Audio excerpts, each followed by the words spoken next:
Thank you, Shannon. Thank you, Whitney, and thanks for the network for the invite to deliver this talk.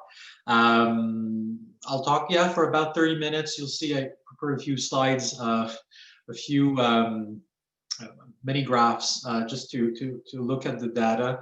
My talk will mostly be focused on the Canadian media, although it's not going to be the only focus. That's what I work on, most. But we'll talk also about global outlets, U.S. outlets, so not just Canadian ones. You'll see. I really welcome if you have questions or comments. I think the field of media studies in the Arctic region is an extremely promising one.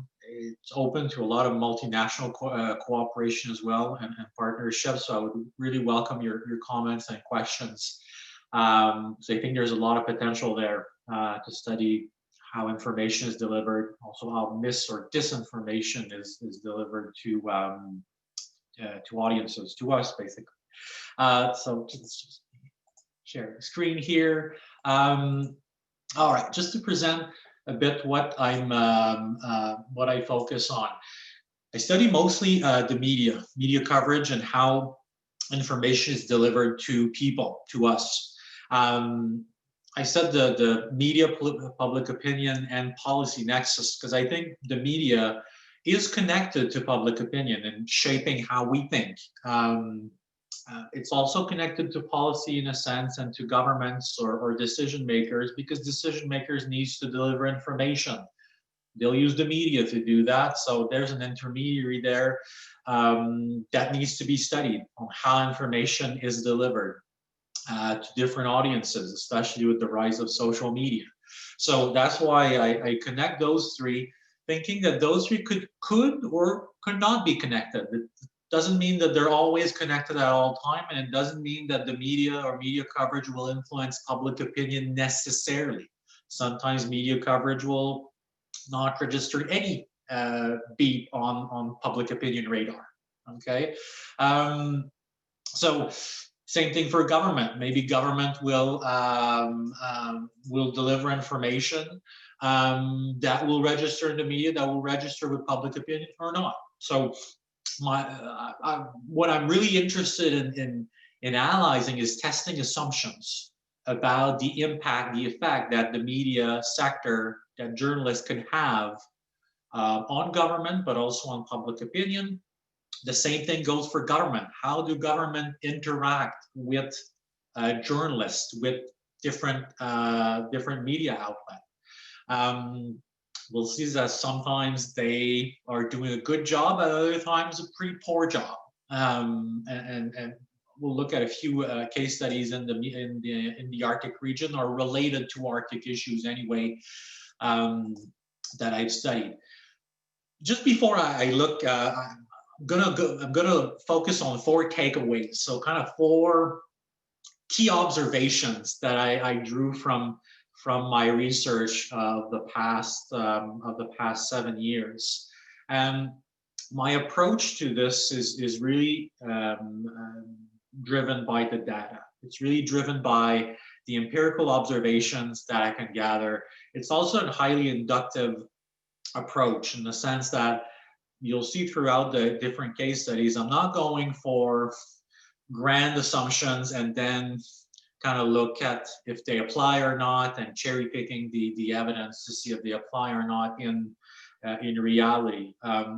What I'm looking for is to gather a substantial amount of media documents and analyze the trends, dynamics, the references, the mentions that are in there to kind of analyze the biases, the frames, what type of issue frames are more present when we talk about the Arctic in different publications, what type of issues are talked about. So that refers to agenda setting.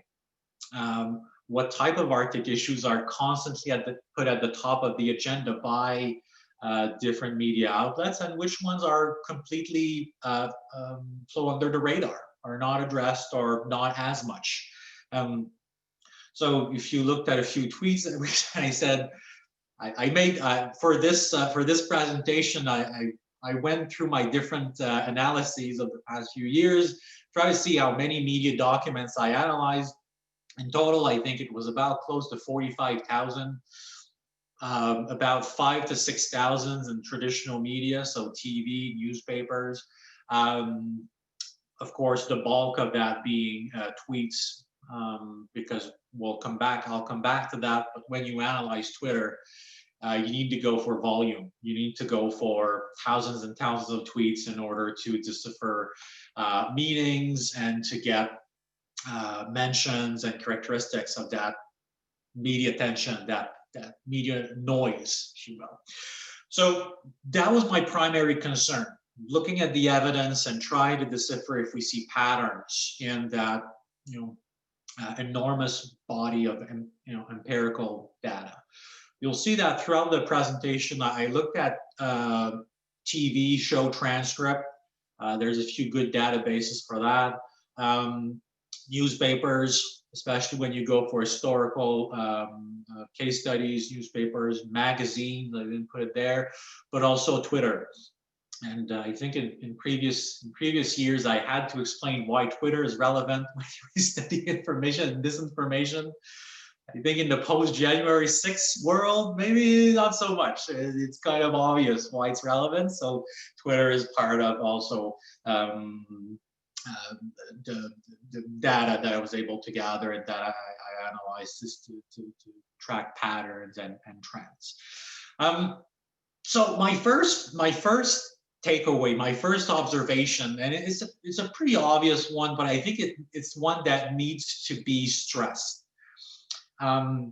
Because I often hear at different conferences or different presentations saying the media do this, the media do that. Just like the media is that a big ensemble that is just a monolithic ensemble of that are all the same, that covers the same thing, and that behaves the same way. In my mind, we couldn't be further from the truth. We need to break down what we mean by that enormous category we label as the media. And for our purpose on the Arctic region, I think there's three key distinctions we need to establish. One, and that's especially new with the rise of online platforms, we need to distinguish between generalist outlets and specialized outlets. So we need to distinguish between the New York Times or Washington Post, or in France, the Figaro, or other outlets covering the Arctic, and specialized outlets, and to compare the coverage. So that's what I did with Adam McDonald in a study we've published in the Arctic Yearbook last year. We looked at the NATO's military exercise Trident Juncture that was deployed in Norway in the fall of 2018, and we compared the media coverage between journalist outlets like the New York Times or Washington Post, and we looked at The Guardian also in the UK, with more specialized outlet like the online platform Eyes on the Arctic or High North News. To realize that, of course, the New York Times and Washington Post of this world have the great reputation, and we often turn to these outlets for reputable, reliable coverage. When we look at specialized topic or cases like exercise Trident Juncture, realize that there was not a whole lot of in-depth analysis, or I think there was one article in these journalist outlets providing more kind of analytical insights and going more in depth, presenting both sides, presenting a bit the juggling act of doing such an exercise in Norway, while trying to send messages to Russia that this is only for defensive purposes, but that Russia could misinterpret this and consider that to be an offensive operation targeting them. So in journalist outlet, that was almost non-existent. there was more the kind of frame of journalists being embedded with the troops and kind of presenting the day-to-day grinding reality of soldiers being in northern Norway, cold environment, and struggling and eating cans. Right. So in specialized outlets, however, you had more time. You had also the targeted audience. So to focus, the Eyes on the Arctic, for example, got a fantastic series on Trident Juncture presenting that kind of balancing act that really kind of look at the subtleties of doing such an operation rather than presenting obvious statements. I'll come back to that example later on. In my mind, we also need to look at the difference between, yes, international, those are generally journalist outlets, but also national outlets. Like if you looked at Canada, for example, the Globe and Mail or National Post, compared to regional outlets, local outlets like Nunatiak News or, online platforms or newspapers that are based in the Canadian North, in the Canadian Arctic. And there you will have pretty fundamental differences on how they describe the same reality. So how they describe the Canadian Rangers and the functions and roles performed by the Canadian Rangers in national outlets like the Globe and Mail or National Post or all other post media news outlets is radically different and a bit more shallow and superficial than how local outlets, northern outlets, are doing the same job, right? Of going more into detailed description of what the duties performed by the Canadian Rangers, and that are typically closer to reality, that they have varied tasks rather than just kind of military responsibilities or responsibility ties to the military organization. And finally, I would say the difference between traditional and social media has to be just a great deal. That's an obvious one, but even within each sphere, even within the social media sphere, I think we need to make a distinction. So the distinction between traditional and social media, I think, needs to be made after a careful analysis of the nature of their coverage of the same event. I give you here an analysis I did in my book. We'll see many of those as we progress.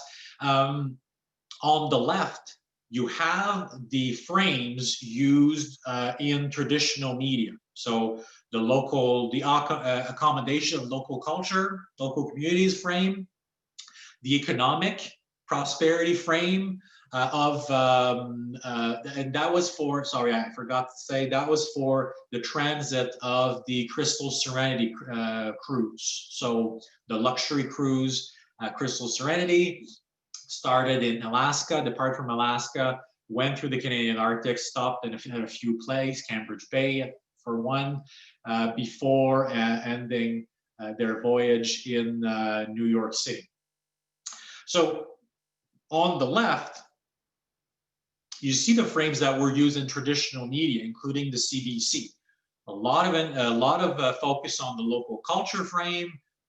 Secondly, economic prosperity and the economic gains that local northern communities can get out of those stopover by, pretty wealthy tourists. I think the cheapest cabin was $30,000. So,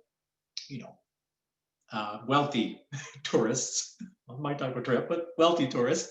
The environmental frame, so the environmental damage made to the northern environment was a third most popular frame. Safety concern that the cruise raised, and finally the kind of luxury frame saying those are filthy rich tourists and focusing on the kind of extravagant spendings that was on in the Crystal Serenity was last.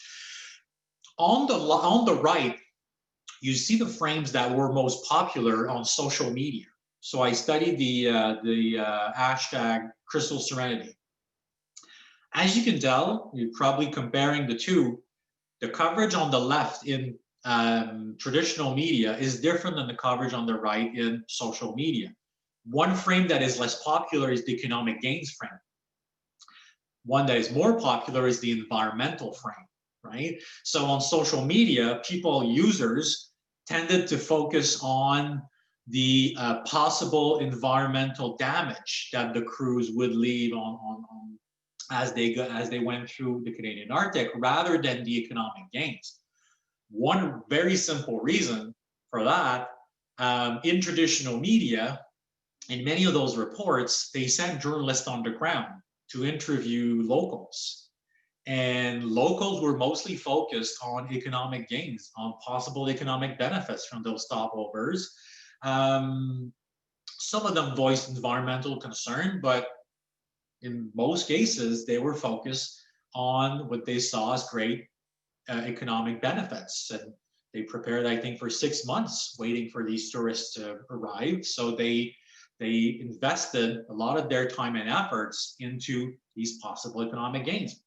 Of course, it's something that you miss if you're a kind of armchair observer and you just tweet on the matter, you think, oh, that's scandalous, the crews will go and destroy the pristine Arctic environment. Something that you miss completely, that, well, people are there and many locals are waiting for these tourists to get there and maybe make 6 months worth of revenue as a result of that stopover. Second observation on the media is not a monolithic ensemble. Even on social media, I think that's where our challenge lies, if you're interested in these matters, to map online discussions happening on social media. And those are not necessarily obvious unless you spend hours and hours every day tweeting or looking at your tea list of the different nature of social media discussion. Just give you 2 examples. On the top left corner, and that's a discussion on NORAD, on continental defense, including Arctic defense between Canada and US. It's something that I published with the network, policy primer, if I remember. On the top left corner, you have a cluster, a discussion, which is basically a discussion centered around a conspiracy theory. And you see, yes, you see real Donald Trump, you see FBI, so people were tweeting or mentioning the US Army and CIA, seeing a conspiracy. They thought that basically NORAD fighter jets were releasing poison gas in the air and poisoning local communities. Okay, as you can tell on the right side, that discussion, of course, was mostly, if not almost all, negative, right? 93% negative. 93% of tweets were negative, right? Because they saw NORAD as poisoning people. By the way, that got more retweets and that generated more noise than the noise as a result of the Santa tracker that NORAD does every holiday, right? Of course, the Santa tracker, as you can see on the right at the bottom, is pretty positive, unless you're really against Santa. It's hard to be really negative on the Santa tracker that NORAD has, and it's widely positive. So 2 very different discussions on the same topic, NORAD, one very negative, the other one very positive. If you look at the numbers, however, the conspiracy theory was able to get more noise, more tweet, more volume online than the NORAD Santa tracker. So it's something to consider, and something to consider that even social media, even Twitter, is not a monolithic ensemble. You have different discussions going on, and they often talk in kind of a closed bubble, right? The echo chamber effect going on here. My second kind of takeaway, and that's where we connect the policy and media part, the components. Political messaging matters.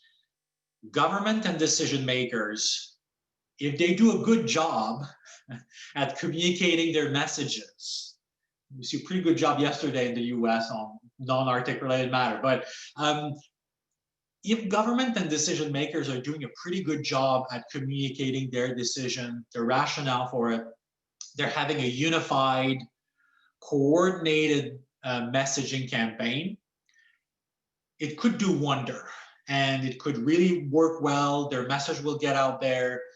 They get a lot of attention, a lot of traction in traditional social media, while at the same time not generating controversy.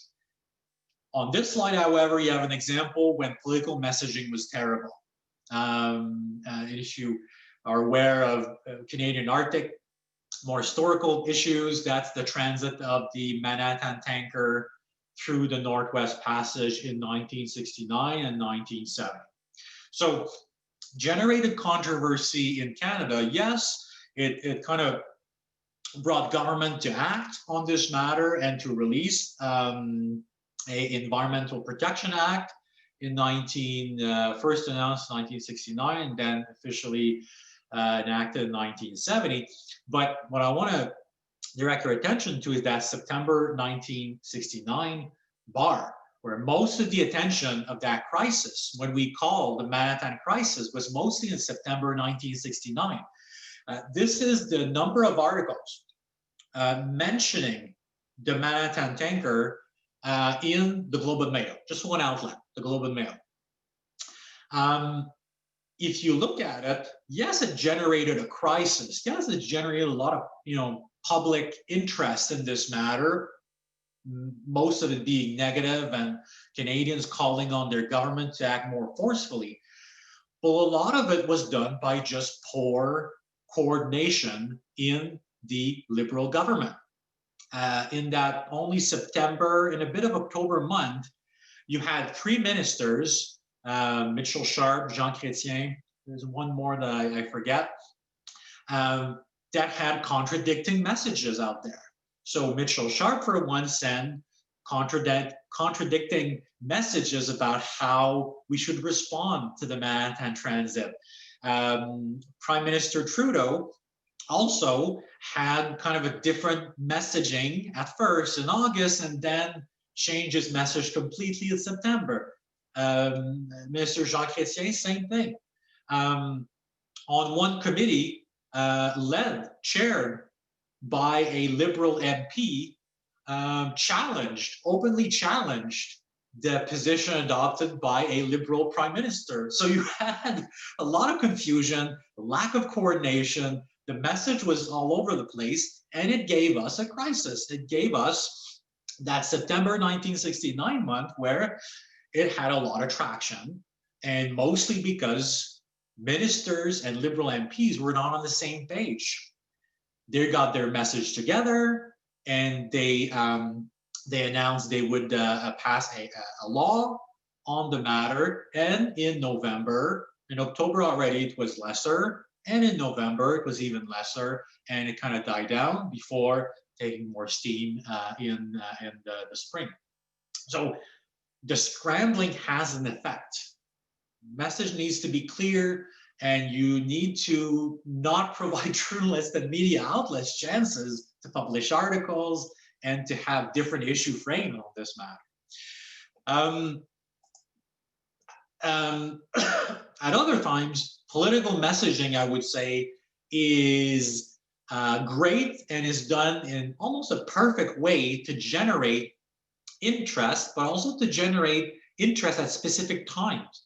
You have here the number of articles published on Arctic sovereignty and security in Canada between 2000 and 2005 in newspapers.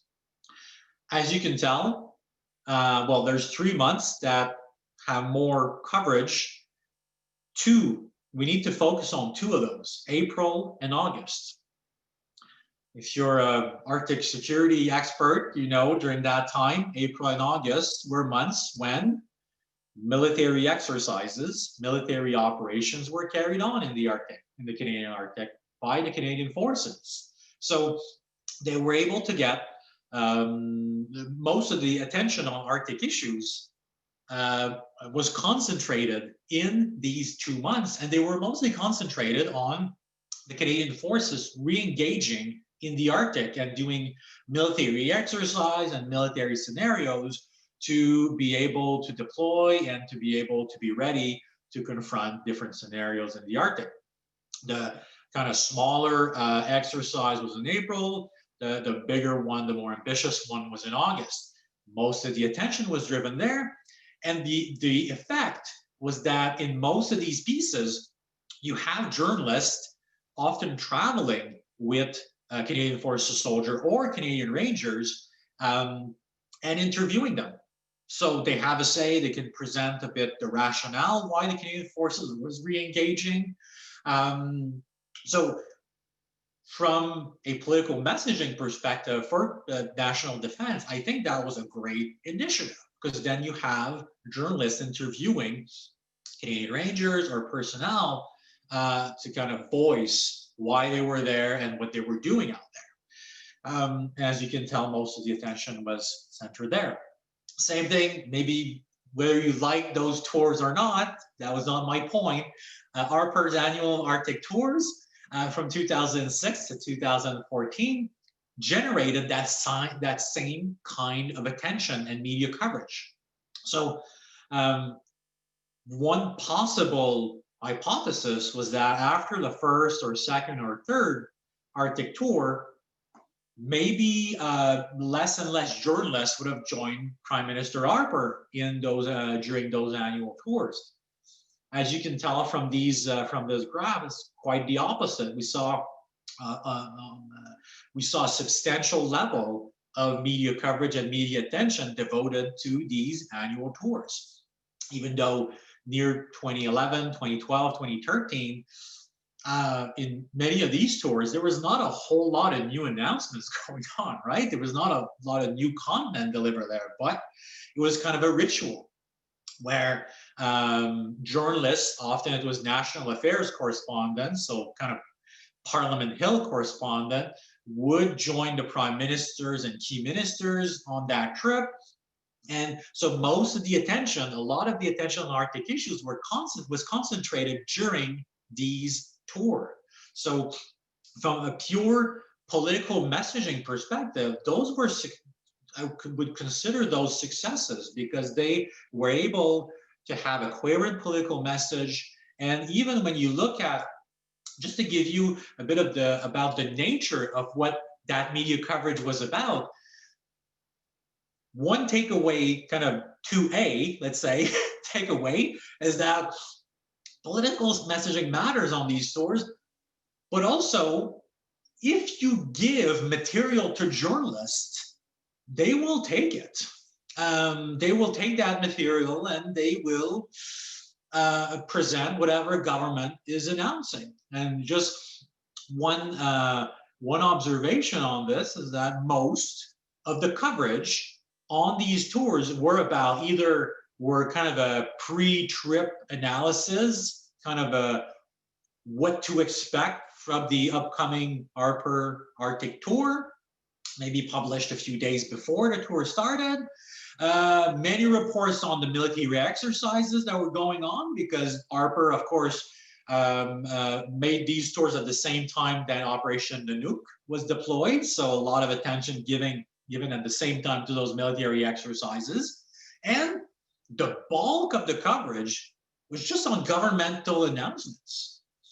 And it's funny, when you're an Arctic experts, you look at many of those announcements, those are really not new announcements. Many of those announcements were just things they announced months prior, but that they just reused and retooled and presented as something new when it was not really new to begin with. As you can see, most of the reports were on these announcements. So bottom line, most journalists are following the caravan. Most journalists are following the kind of pre-scripted tours that the government organized. In only 14 reports, only 14 articles, and in this case was TV reports, were about other matters, were about journalists going outside of the beaten path to cover other issues that the community or northern communities, challenges that they were facing. But for the most part, they solely focus on Harper, on announcements, or on military exercises. Okay? So from a political messaging perspective, those were successes. Same thing I would say, to come back to that 2018 Trident Juncture, I looked with Adam McDonald to international and Canadian outlets. However, I didn't include the specialized outlets. Those were all generalist outlets, so New York Times, Globe and Mail, etc. As you can tell, journalists rely heavily on officials, on decision makers, on spokesperson. To have to have quotes or to have citations in their articles. So only a tiny fraction of that were experts or academics or kind of people that were not taking part. So no NATO spokesperson or secretary general or minister of defense of a nation. So this is an example where when you read the coverage, political messaging was extremely efficient by NATO, but also by the different Department of Defense of NATO nations to present their operations as purely defensive, as benign, as so to not frighten Russia. You had just a few experts being relied upon to kind of maybe had some details to this, that this is a juggling act, this is very much a balancing act. It is not that obvious that it's going to be seen as defensive by Russia, right? So just another example of, let's say, political messaging success. Very quickly, I think the Crystal Serenity trip that I talked about earlier, another example of that. The company spent 2 years asking local communities for their input, so not as to disrupt them when they would stop over. The net result was that most of the coverage of the Crystal Serenity transit was positive. So the political messaging, or I would say for a company, we would more say PR, the public relation exercise there was a great success because most of the coverage was positive. And you saw a lot of local people saying the company asked us their opinion, they relayed with us, they asked us for our input. So that presented that cruise in a very positive light. Okay, that if they would just have done that unilaterally. Of course, more needs to be done, and that's what I'm analyzing right now with colleagues. As what I did with colleague Jean-François Savard at INAP. I think social media, from a political messaging point of view, has an incredible untapped potential. Just a graph here that I published with NATSA with the network, basically showing that the Department of Defense social media network, for the most part, are followed by other organizations within the Canadian government or other defense departments from allied countries, meaning that governmental accounts on social media, on Twitter, for example, are a bit shy at connecting with their entire policy network, with stakeholders, with representatives from northern communities, in order to engage with them in a meaningful way. And that's what we see from this graph, is unfortunately maybe government unwilling to take too many risks and adopting an extremely cautious attitude and following organizations that they know 100% to be reliable and 100% to be trusted. That will cut governmental departments from key stakeholders in any policy network circle. And that's an example of that. I mean, same thing for representative. That's something that will be forthcoming or to be published soon. But representatives, elected representatives, MPs, that's where I looked at Twitter accounts of MPs. Only 25% of their tweets mention or retweeted in with individuals or groups, which are key stakeholders for them. So they are still kind of looking at Twitter and ways to engage with key stakeholders, like Inuit stakeholders. They are much more likely to retweet or mention in their tweets fellow politicians, fellow MPs, and fellow ministers, as you can see in this table, rather than stakeholders from outside government or outside their own party. So there's a lot of untapped potential there where Twitter could be a dialogic tool where you engage, you open discussion, you retweet, and you give a platform to elevate stakeholders that are part of your policy network rather than just people in your own circle that you know or fellow politicians. Third key takeaway, precedents will attract attention in the Arctic. And there are some upcoming for sure. But they don't attract attention for long. Again, the transit of the Crystal Serenity cruise in 2016 attracted a lot of attention in Canadian newspapers, in Canadian TV stations, on Twitter, as you can tell. The company did the very exact same tour at the same price, during the same time of the year in 2017. So we have a natural experiment here, the very same event twice. 2016, great media attention. In 2017, almost nothing registered on the media radar screen. And even those two newspaper/TV reports, to be honest, were two TV reports that were plagiarized from 2016. Didn't report them, but that was the same thing published in 2016, copy paste in 2017. So I'm not going to have the reporter that did that, but doesn't seem really honest. 42 tweets only. So bottom line, when it's a first, when it's a precedent, you will attract a lot of attention. When it's not, it doesn't even register. 2016, of course, the frame was, this is ushering an era of mass tourism in the Arctic. Tourists will flock to the region in great numbers. Okay. In 2017, media failed to report that the company had a hard time and struggled having a packed cruise because maybe there was just not that market there to fill a luxury cruise of people every year. So 2017 didn't register.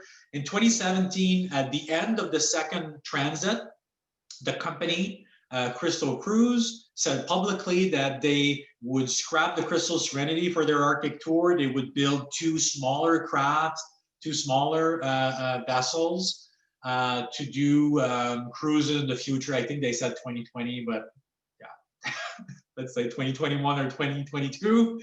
They didn't pick the right year. But that announcement that they would build two smaller vessels didn't register at all on the media radar screen. Same thing for the Manhattan Transit. I see that I'm going a bit long, so I'm going to be a bit shorter. I'll go a bit shorter here. The Manhattan Transit, same thing. A lot of attention for the second transit before it departed in February, March, April, but for the second transit in May and June, almost no attention for the second time around. Finally, my final takeaway, the media can initiate trends. And certainly the 1985 Polar Sea crisis was one where the media was quite active. They relied heavily on social and civil society organizations like the Council of Canadians, on Inuit organizations, on active academics that put that issue forward. But the media were quite active, and they put Arctic sovereignty issue on the radar screen, on the national radar screen in 1985. But, and I see Andrew is listening today, so I'm glad this is an analysis I did with Andrew Chatter, and we published in the Arctic yearbook a few years back. Often, based on my empirical observations, the media will very rarely initiate trends. They will more often reflect them. An example of this, when you look at those peaks there of media coverage about the Arctic Council, that was in Canadian and US newspapers. You see a peak in 2004 and about 2010, 2011, and 2013. And that's just a reflection that significant achievements or significant developments happened during these years at the Arctic Council, right? The climate change report in 2004, the first binding agreement in 2010, 2011, and in 2013, the whole observer, China especially being accepted at the Arctic Council, just generated so much attention and so many articles. So in my mind, the media is more kind of trailing or following day-to-day developments than kind of really initiating trends and shaping the attention on these matters. Same thing, I mean, the number of times that the term Arctic sovereignty was mentioned in Canadian newspapers from 2006 to 2015 follows the number of times that the Canadian government has focused on the Arctic sovereignty issues. So as we saw progression in the Arctic government mentioning Arctic sovereignty less and less starting in 2010, we also saw in the media, in the Canadian newspapers, a reflection of that, mentioning, referring less and less to Arctic sovereignty issue. I see that more as a reflection than just initiating trends and kind of imposing on people that we're not talking about Arctic sovereignty. We're not decision makers and announcements. We're not anymore, or we're very rarely on Arctic sovereignty. We're on other things, on other priorities. I'll skip that. Just to connect with public opinion, this will also at the same time have an impact on how people reflect about the Arctic. The number of people that adopted a pro-military stance related to Arctic threats from 2010 to 2015 went down, right? 10% went down, 7% of support for respondents agreeing with the statement, my country should pursue a firm line defending its section of Arctic territory regardless of the cost. So it is very much government talking less about the Arctic in a military way or Arctic sovereignty as kind of the priority in the Arctic, but also the media publishing less and less articles about these matters. And you see with time, public opinion and public preferences following these variables. And that's a good example. That's from the Rethinking of How the World poll done by ACOS and the Duncan Foundation in 2010 and 2015. So I got those 4 takeaways. I want to focus to conclude this talk on challenges and areas for future research. Because in my mind, there's a lot to do, and there's so many questions that should be investigated on media coverage of the Arctic region. One, I think, which is the most pressing one, we really need to pay more attention to map and to understand the Arctic discussion that is going on online, on social media, on Twitter, for example. As we saw with NORAD, there are many, it's not just one Arctic discussion, there are Arctic discussions, plural, on the Arctic, on social media. We need to investigate. We need to dwell more into this. This, however, represents a challenge, I think, for us, for Arctic scholars. We will need to partner up with people that are more, I know that it's not a focus of many of us, but we will need to work with people with a quantitative focus, with people that are maybe more skilled in computer science in order to generate algorithm, to generate way to investigate massive, voluminous amount of data in the thousands or tens of thousands of messages, and to make sense of them. I think in the Arctic field, we're more qualitatively focused. We need that quantitative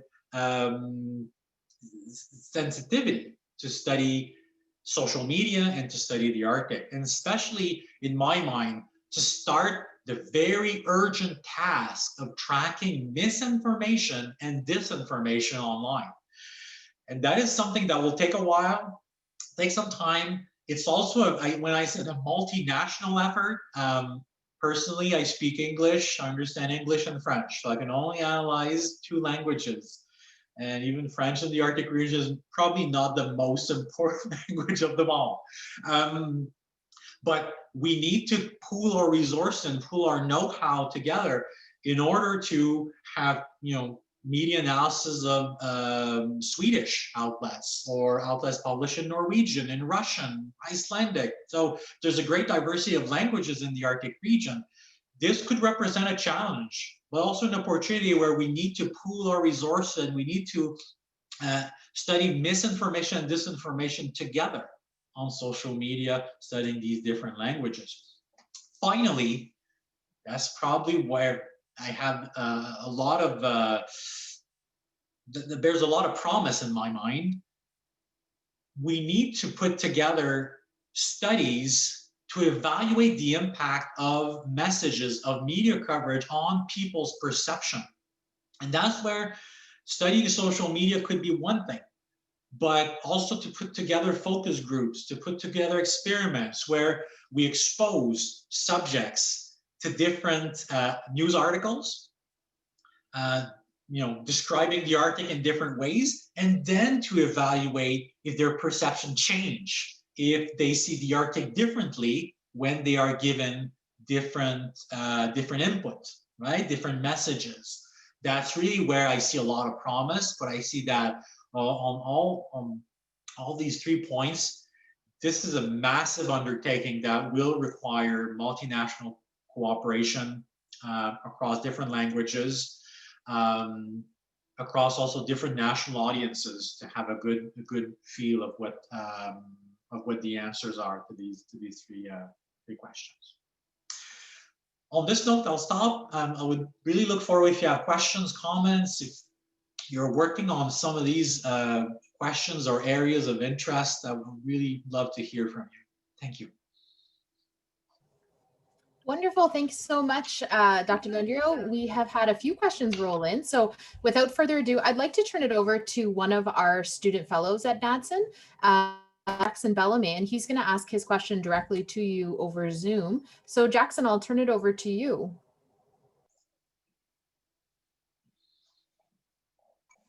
Thanks, Shannon. I've been reading some of the EU documents on disinformation recently, and there's some truths and things, but how it applies to the Arctic, I still haven't fully understood that yet. So I'm wondering if you can answer, the people that are underrepresented by traditional media tend to have a voice on social media. Does this situation apply to Northerners and Indigenous people, especially considering that the Indigenous population in Canada is a very young demographic and growing? Also, will conventional media continue to be an important source of information and for identity shaping in the North, or will this be overtaken by social media? And is this something we should be concerned about? And the last part of the question is, would you characterize Northerners or Indigenous people as a population that's vulnerable to misinformation, disinformation, and propaganda arising from a domestic or foreign actor? Why or why not? Thank you. Oh, that's a tall order. Thank you for these questions. I would say on the first question, we had a good panel last year at the Inuit Studies Conference, and it's true that, for example, Northerners and especially Inuit activists are pretty active on Twitter, for example. That's a good thing in my mind. Gives them a platform, gives them a kind of a megaphone to talk to the world. What we also saw, however, as kind of the flip side of this, is that many Inuit activists were attacked on social media, and they were many other users try to undermine them or trying to smear them, or especially Inuit women were attacked both by misogynistic users and comments, but also by racist or xenophobic comments. So there was kind of a double whammy there where they were attacked on both fronts. I would say it has a great potential but we should never forget that there's also a potential that users might be attacked or might be the target of pretty aggressive and hostile campaigns. I would say on this note, however, a lot of work has already been done on, for example, mapping climate change denialism on Twitter and social media. That would be something that could be interesting to go more in depth into.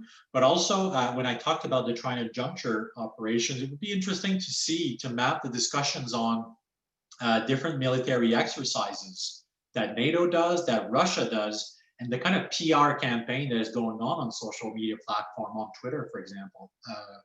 Would be really interesting to map those connections. You need to have a paid access to the Twitter database, so I mean, that's one thing we need to consider, but it's something that is affordable, I think, anyway, in different research networks, including mine. Second question, conventional media influence is something that colleagues have worked throughout the last federal electoral campaign in Canada in 2019. They did a poll asking which sources of information you trust the most for reliable information. And surprisingly, we think traditional media or conventional media are usually put down and people are not listening to those. Quite the opposite. They got an 80 to 85% respondents saying, I relied heavily, primarily on traditional media for reliable information. Social media were at the bottom of that list. People thinking, this is not reliable information we can find on Twitter or other stuff. So I wouldn't be too concerned with that. Also, anecdotally, but I would like to kind of test if it's empirical reality. If you're on Twitter, maybe you do that already, but a lot of Twitter users are relaying traditional media links. So links from the CBC, the Guardian, New York Times, Globe and Mail in their tweets. So it's not like traditional media are completely absent from social media, right? I often do that as well. I relay traditional media articles or report. So I think there's still a role to play for them. Last question was on Northerners. Jackson, can you repeat that last question? I kind of forgot it. Sure. It was about, do you think that this population, Northerners or Indigenous people, are vulnerable to misinformation, disinformation, or propaganda arising from a domestic or foreign actor? I think you already touched on it partly with the xenophobia and the misogynistic content. But maybe you could elaborate. Where do you think that's coming from? Is that a domestic actor or is it a foreign actor? I think it's something we need to study. And to be honest, I didn't study as of yet. I'm hearing a lot of calls from Northern leaders that their community is exposed to disinformation campaigns. Given that, if we looked at, for example, the Inuit population in Northern Canada, Inuktitut being a language not so easy to acquire for a second language learner, probably doesn't come from the Inuktitut speaker. It would need to be proven, however, where it comes from, the disinformation. So I don't want to go too much ahead of what I didn't cover it empirically. I would say probably as of now, they are as vulnerable to disinformation on vaccine and vaccine efficiency or safety that we are in Southern Canada about different anti-vaccination group maybe spreading messages that those vaccines are dangerous, that you should get vaccinated, and it's a conspiracy to, all the crazy conspiracy about vaccinations. Excellent. Thank you so much, Jackson. And thank you, Dr. Landero. We have a couple more questions before we let everyone go today. And just to draw people's attention, there's some rich discussion also in the chat with some useful links and so forth. A question from Andrew Chater, and I'm going to pose that for him. It seems like media discourse around the Arctic is formed more by Southerners, perhaps calling attention to politicians, academics, than Northerners. And he's asking Dr. Landero if you think that's true. In traditional or social media? Or just media in He framed it general? around media discourse. So perhaps you could comment on both traditional and social media. Um, I would say for sure on traditional media, what I'm seeing is more influence, more attention, more space given to Southerners' voice. I didn't put that there, but that was even worse if you go back to 2000, 2005, the early 2000s. Northern civil society was almost absent from all Arctic journalistic articles or reports. They are a bit more relied upon now, um, but it's something that journalists or reporters still have a hard time to integrate into their reporting, especially generalist outlets. Not the specialized like Eyes on the Arctic and other ones. They're pretty good. They're able to have kind of very vibrant relationship with Northerners. So they're able, I think, to have better access to Northerners. But in generalist outlets, you're seeing not a whole lot of exposure for Northerners or their opinion. It got better in recent years, but still a lot of work to do. On traditional media, to be honest, there's still so much work to do to map the Arctic discussions online that it's hard to pinpoint. We're seeing, however, that just to come back to that slide that I talked about,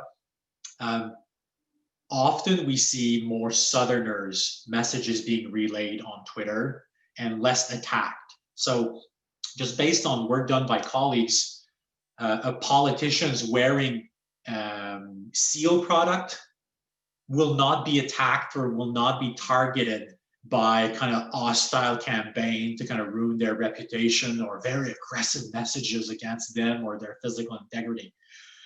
In with women, posting almost the same message or wearing the same piece of clothing will be brutally attacked online and even threats to their kids, their physical security, things horrible. So yeah, I would say Southerners still have probably more influence on social media, although there's more work to be done on that front for sure. Thank you. Excellent. We just have time for a couple more questions. One, you had spoke at the end in your summary about the urgent task of tracking misinformation and disinformation.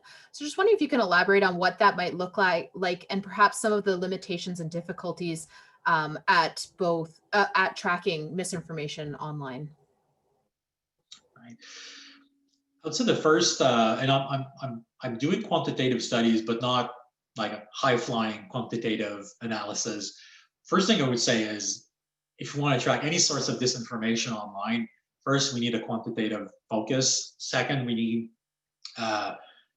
need to get partnership with people in computer programming or programs that are maybe more savvy on the technical side of this, of building algorithm to extract data. I can extract Globe and Mail articles from a database, but it's really hard for me to extract all tweets mentioning the Arctic on Twitter in October, right? Because it's tens of thousands or hundreds of thousands of tweets. And to make sense of that volume, I think we need to reach out to people with technical expertise on these matters. And they exist. And there are great initiatives already in place to do this. But it's partnerships as Arctic scholars that we need to establish with maybe programs that don't know anything about the Arctic. I mean, talk about the Arctic to a computer programming expert. They don't know. They just know algorithm and code, right? They know how to code stuff. If you know the Arctic, you can tell them which terms you want to code, which tweets you want to extract. And then it's kind of the scooping method. You just scoop all tweets, you make sense of it, and you see that, oh, that's how we got the conspiracy theory on NORAD. We didn't know there was conspiracy theory on NORAD that fighter jets were releasing, some people said, releasing poisonous gas that poisoned people. So we didn't know that exists. You know, we're rational beings. It doesn't exist. So you scoop everything and you realize, well, there's a cluster there that only talks among themselves, they're talking about that weird idea and it's 90% negative. So let's investigate more deeply into this matter. But it requires more technical expertise for sure. It's something to work on, I think, for us as Arctic scholars.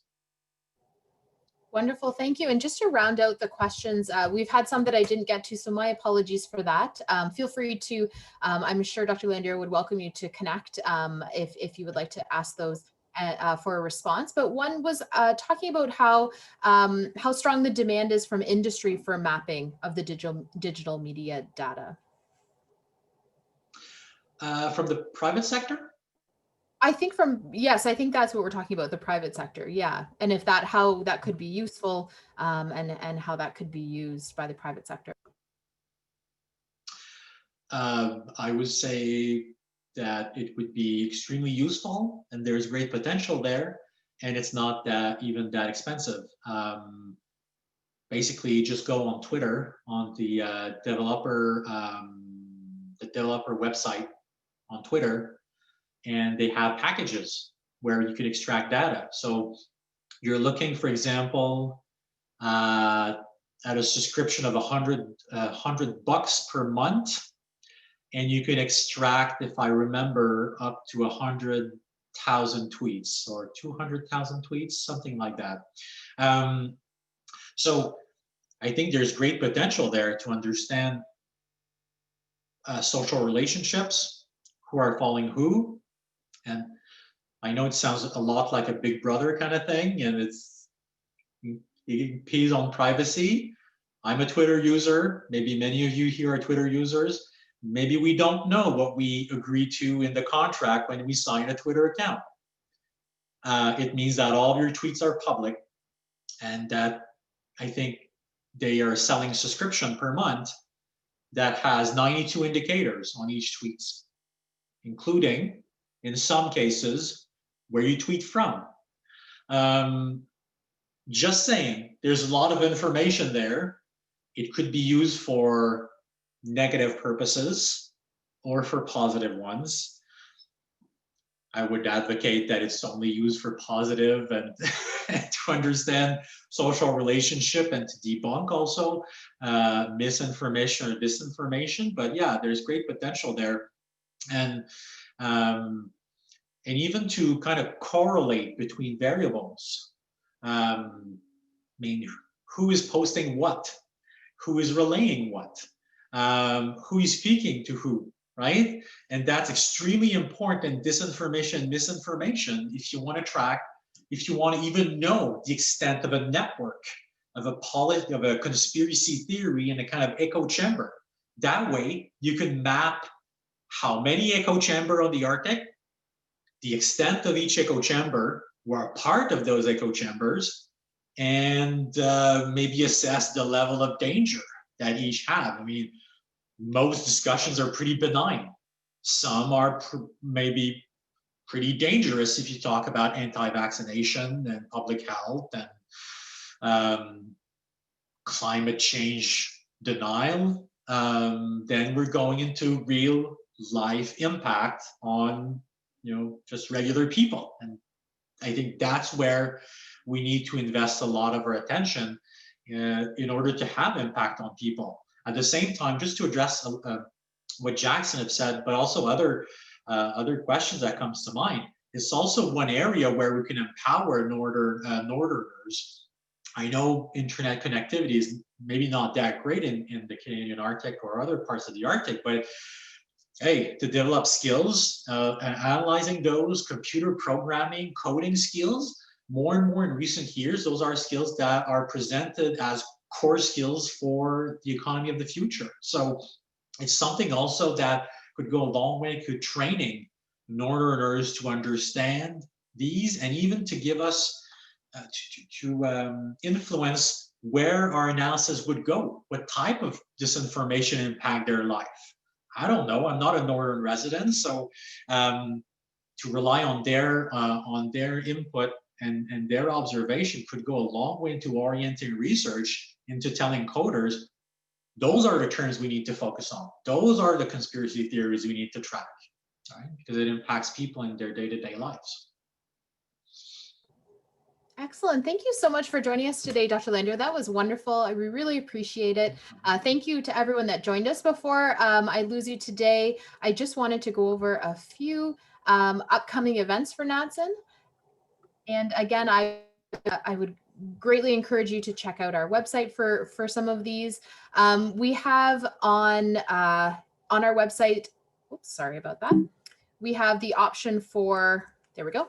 I have done a video which walks people through some recent updates. So those come out about monthly.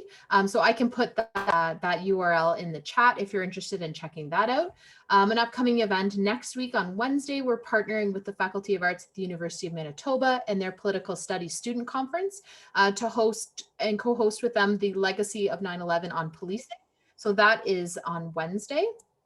And then coming up in February, in lieu of another NADSN Idea series, we have several panels coming up that will talk about Arctic security. And that's a webinar series that we're co-hosting with the Canadian Pugwash Group. So there's a registration link live on our website as well for this. And if you register, you will be able to have access to all of the panels.